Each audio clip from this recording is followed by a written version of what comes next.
pamahalaan na ipinanganak kasabay po ng ating Republika. Yes, Paolo, excited na ako dahil alam mo ba, hindi lang ka basta-basta parada, kundi isang patimpalak ang manalalong float ay magkakamit ng bonggang-bonggang papremyo. Oo, kaya huwag na po natin patagalin pa. Eto na po, isang masigabong palakpakan para sa pangalan ng kalayaan!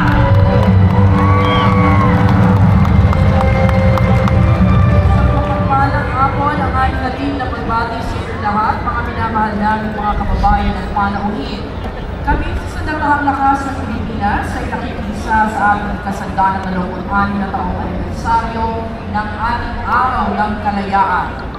Sa okasyon ito, ating tungayan ang paradong sumasagisan sa evolusyon ng isang malayong bansang Pilipinas bilang pagpapahalaga at pagbibigay parangal sa dakilang araw na ito na may pagsanggiwang kalayaan, kinabukasan, kasaysayan. Narito po ang mga tagapangalaga ng bansa, naglilingkod sa iba't ibang larangan, isinasagalang ang bansa sa anumang pagbabanta. Sila na nagtataglay ng katapangan at kagitingan, patuloy na nakikipaglaban para sa kapayapaan at kalayaan na ating pinatamasa. Maasahan sila sa panahon ng pangangailangan at pangangailangan sa kanuman at kailangan. Iwan mo ang barata ng kailangan ng mga mga kasabi ng Sandatahang Lakas.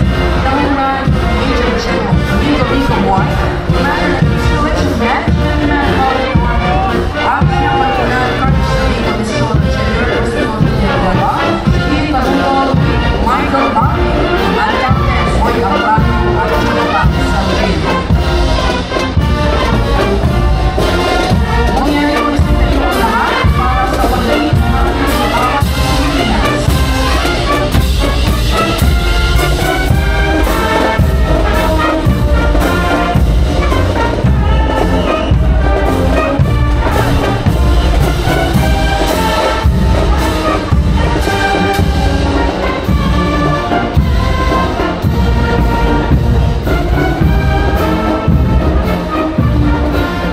Maaari na po gusto ang lahat. Sumusunod ang pinagsamang banda ng Sandatahang Lakas ng Pilipinas na pinamumunuan ni Major Nickerson Rivera. Ang unang brigada sa kasuotang gala ay nasa pamumuno ni Brigadier General Ronnie Beniculay. Ang kanyang panuunan, Lieutenant Colonel Renato Capini, Lester Siglao, Ana Sinyakay, at Commanders Joey Plan at Marco Leon. Nasa ating harapan ang batalyon ng Corps ng mga kadete ng Sandatahang Lakas ng Pilipinas na pinamumunuan ni John Christopher Montania.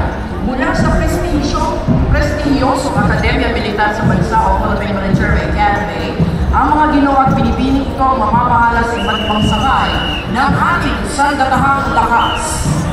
Narito ang mga kadete ng Philippine Merchant Marine Academy o PMMA na pinamumunuan ni Midshipman First Class Julian Cesar de la Cruz. Ang PMMA ay isang institusyon sa pangmataasang edukasyon sa larangan ng naval na pinakakasiwaan ng ating pamahalaan. Ang mga kadete dito ay tinagurang midshipmen at ang mga nagtatapos mula rito ay nakomisyon bilang ensign sa langpwersa ng Philippine Navy. Ang kalupad ng ating mga kawal ng Philippine Army sa pamumuno ni Lieutenant Colonel Jeffrey Mamuya. Laging nakahandang mag-ikot ng Philippine Army sa iba't ibang pamahalaan habang sinisiguro ang kalupaang teritorial.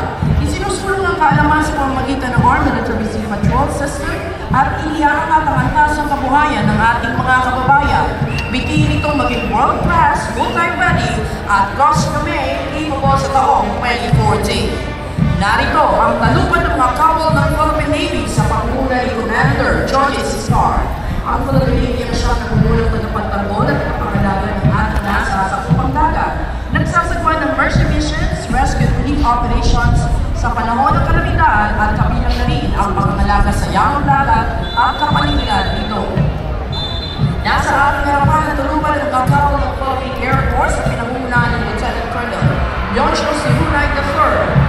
Sila ang pinagurihan ng mga air ng paghinga, tagabantay ng ating hipapawid, sumusuporta para sa tactical air support at mobility para sa mga tauhan at kagamitan ng ating Sandatahang Lakas.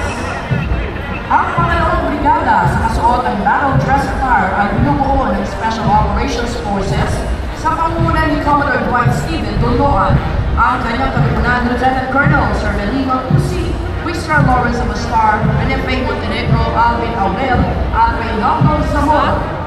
Narito po ang kalupag ng Scout Ranger at Special Forces ng Philippine Army sa pamumuno ni Lieutenant Colonel Delmore Manawis. Sila po ang mga individual na nakaangat ang kasanayan at sinusuko ang operasyon tulad ng small unit operations mula reconnaissance, intelligence, demolitions, gayon din ang jungle warfare at conventional warfare at mga operasyong kontra terorismo. Sinusundan sila ng Special Operations Forces ng Philippine Navy, ang Naval Special Operations Command Force Reconnaissance Group at Philippine Marine Corps sa pamumunan ni Lieutenant Colonel Melchor Consaludo. Sinanay ang mga unit nito sa natatanging operasyon sa psychological at unconventional warfare, mapatubig, lupa at ere.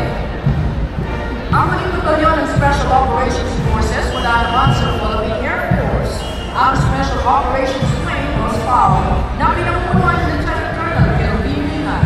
Nakatuon ang SPAW sa mga operasyong espesyal upang maipagtanggol ng mga base at instalasyon ng Air Force at nagsasagawa ng iba pang mga kapulang dagdag operasyon.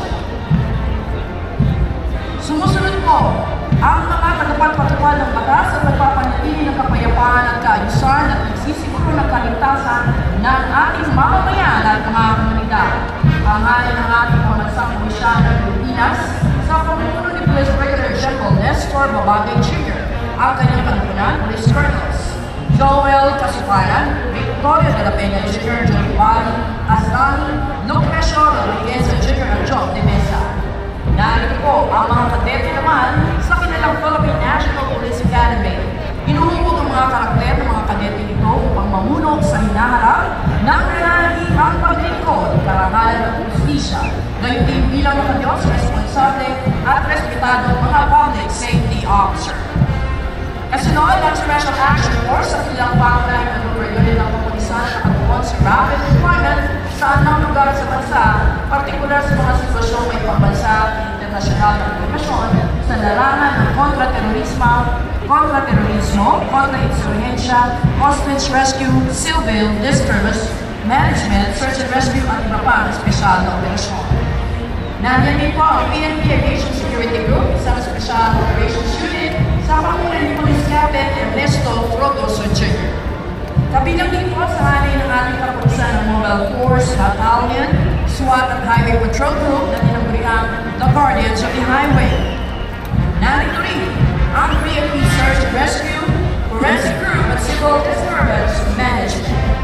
Sinusulong ng ating kapulisan ng pangarapin ng misyon na maging isang ahensya ng mga lingkod bayan na may kakayanan, epektibo at kapagkakatiwala ng pulisya sa pakikipagtulungan sa mga komunidad tungo sa pagtatamo ng tahimik, maayos at ligtas na kapaligiran upang pamuhayan at kalapan ng kalakalan. Isa naman po sa ating pangunahing tagapangalaga at pagtaguloy ng kaligtasan, kalinisan at seguridad sa ating karagatan at yamang dagat, ang Philippine Coast Guard na pinamunuan ni Coast Guard Commodore Eduardo De Luna Jr., ang kanyang kalipunan, Coast Guard Captain Sector Rapid Michael Andag, Oliver Transeco, Coast Guard Commanders, ang Bebe Pere, Alexander Corpus at Richard Pura. Ang unang batalyon ay nasa pamumuno ni Coast Guard Commander Arvin Liwanag.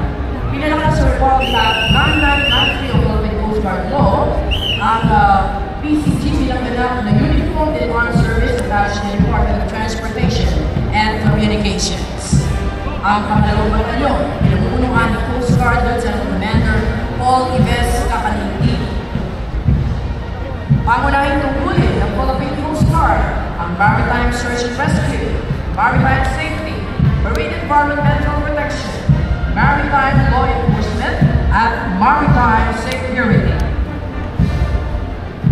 Sumusunod po ang aking natawa ng Bureau of Fire Protection sa pamumuno ni Fire Chief Superintendent Junito Maslang, ang kanyang kalapunan, Fire Senior Superintendents Florian Guerrero, Douglas Guilla, Aristotel Banyaga, Eugene Biones, at Menandro Basyan.